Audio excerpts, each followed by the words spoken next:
Chaque jour, chaque mois, chaque année qu'on pourra arracher, notamment sur l'âge légal, ça sera bon à prendre. Voilà. Après, les parlementaires auront la main.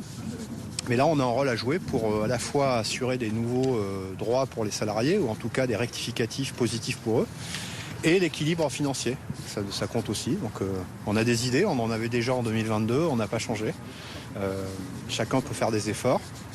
Les salariés, mais aussi les employeurs, mais aussi le taux d'emploi des seniors, mais aussi l'égalité salariale femmes-hommes dans leur rémunération. Tout ça, ça fabrique de l'argent pour les caisses sociales et pour les retraites. Donc voilà. Monsieur Jacot, pour repartir du rapport de la Cour des comptes, alors qu'on sait que ça va augmenter nécessairement le montant des déficits et que vous êtes censé respecter l'équilibre financier.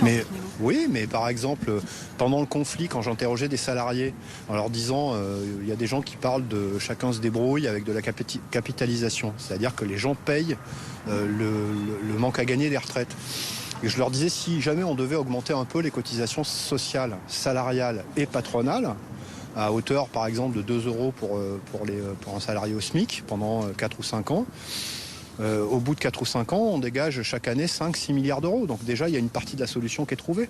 Donc des solutions alternatives, alors je ne veux pas les dévoiler toutes, mais parce qu'il faut aussi qu'on se mette d'accord au moins à minima ou au moins en partie avec l'ensemble des participants, mais des solutions, il y en a plein. Donc, et plein qui ne soient pas aussi punitifs que l'âge, qui est la mesure la plus injuste